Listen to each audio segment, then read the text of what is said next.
lancer un cri d'alarme, faire part de ma plus vive et plus grande inquiétude sur l'avenir de notre société en général, enfin ça c'est notre débat, mais l'avenir des collectivités locales et sur la pérennité de ce nouveau. Aujourd'hui, le département, parce qu'il est la collectivité de proximité, est tout entière tournée vers nos concitoyens et vers la solidarité vis-à-vis de nos concitoyens. Et nous constatons que les difficultés sont vraiment réelles. Nous le voyons dans notre département, en France dans notre département, où le chômage a fait un bond très fort ces 3 premiers mois de l'année. Il en va de même, vraisemblablement, nous n'avons pas les chiffres d'avril, enfin, il en va de même pour avril. Nos concitoyens disent tout ce qui se passe, plan de relance divers et variés, c'est pour les autres, mais nous ne sommes pas concernés.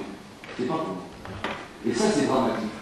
Nous agissons avec conviction, parce que nous sommes convaincus que l'action publique a un sens, mais nous agissons sans dogmatisme. Nous recherchons le plus possible de cohérence, l'efficacité maximale, et c'est dans ces directions que je m'engage à travailler tout au long de cette journée, avec conviction, cohérence et efficacité, pour tout d'abord débattre et voter le compte administratif et le budget supplémentaire 2008, qui sera différent de ceux d'avant, et puis la préparation du budget le sera encore plus, et puis pour travailler sur les rapports budgétaires que nous avons. Voilà ce que je voulais vous dire en introduction. Merci de votre attention. Et à moins qu'il y ait des demandes d'intervention ou de questions, je cède la parole à Hervé Rascla.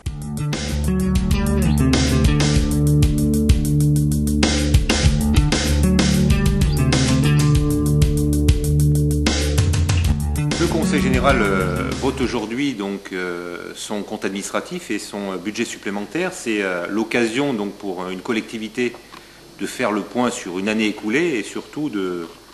se projeter sur le déroulement de son activité financière sur une année. Ce que l'on constate, comme beaucoup de collectivités, c'est qu'aujourd'hui donc ces exercices budgétaires se placent dans un contexte qui est un contexte de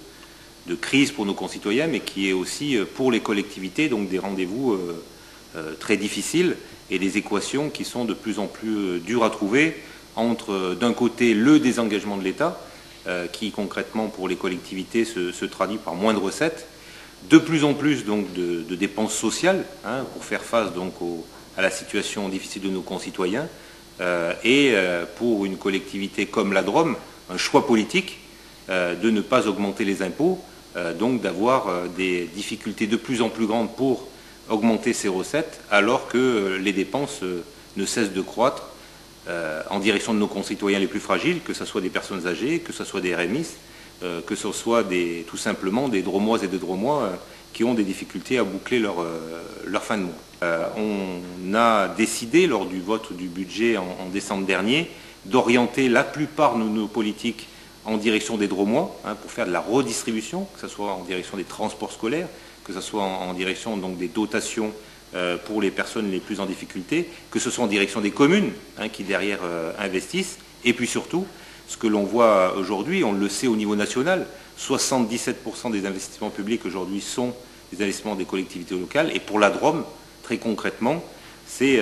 chaque semaine des dizaines de millions d'euros qui sont investis, donc qui sont injectés dans l'économie dromoise pour essayer de faire en sorte que nos entreprises aient donc des capacités de maintenir donc des emplois dans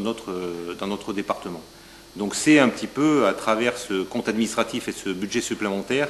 la concrétisation donc des choix qui ont été faits quasiment à l'unanimité, moins quelques abstentions, par l'ensemble de l'Assemblée départementale. C'est peut-être le mot de conclusion, être capable dans ces moments difficiles,